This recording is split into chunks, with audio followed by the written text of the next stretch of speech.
Hi, thanks for watching this video. Today I'm just going to open up another one of these. These are the Mini Brands Create Masterpieces. This is my second one. For my first one, I didn't really want to look up much about them or research anything. I just wanted it to be kind of a complete surprise, but I know what to expect now.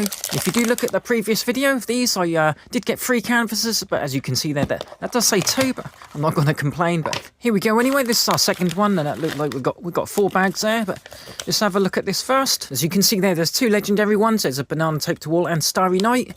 That's like the best and the worst of art. I still haven't found out why they've got 2 versions or what the reason is. There's cats and mice kind of in the subjects. There's girl with pearl earring as a cat, which is quite strange. But there's kind of like normal and silly versions, and we got the Gauguin one, and there's the Degas one we got last time.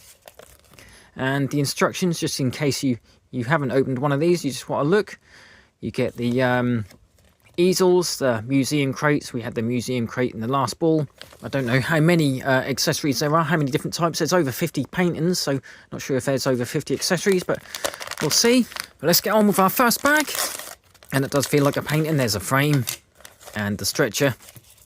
And we have the Night Cafe, Vincent van Gogh. I like this painting, and like most of his paintings. Like I said last time, you might want to keep them in different piles, just in case you get muddled up with the frames and stretchers if they're all different sizes. And we have the legendary one, the Banana Tape to the Wall. I'm glad it's not the real one. I probably appreciate this a bit more. This isn't really classic art. This is typical modern, 2019 actually.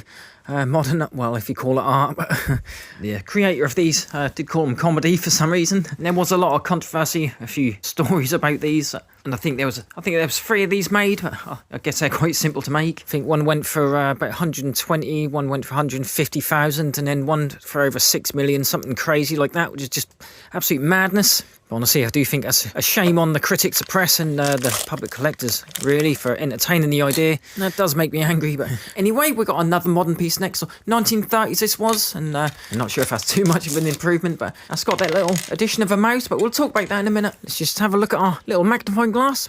Well, not worth waving about that one, but let's have a look at this, something with a little bit of detail.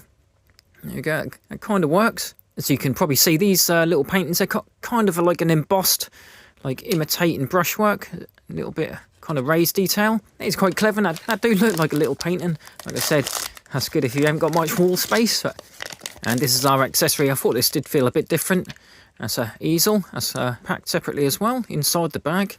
I do like how they always pay attention to the packing detail. Oh, saying that, this has been crushed somehow. Does that actually fit? Yeah, it does fit. I did notice actually that something was sticking through the seam of the ball when we got this. That must have been that, but never mind. We'll just stick this together. I'm sure that will hold up. And there we go, one nice classic hand-carved easel, and we'll ruin all its beauty with this.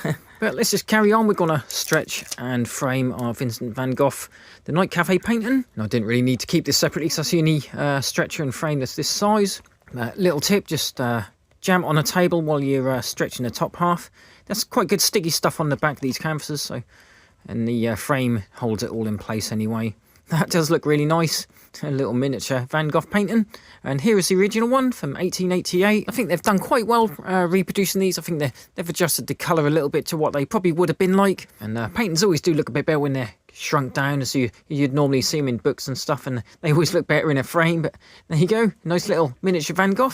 Let's go back to our modern art piece, the 1930s piece, and get it stretched and framed. But not really sure if these were meant to be framed, really.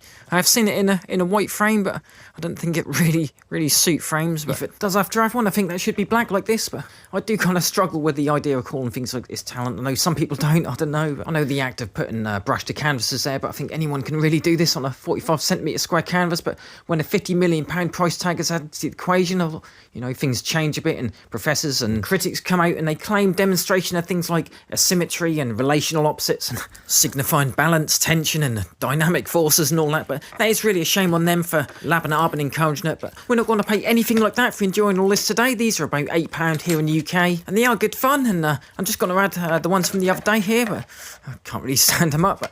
And there you go. And I really hope you like this video, and thank you very much for watching. And please do subscribe as well, because that helps me out a lot, and you'll be notified of any other videos. But until then, thanks again, and I'll see you next time.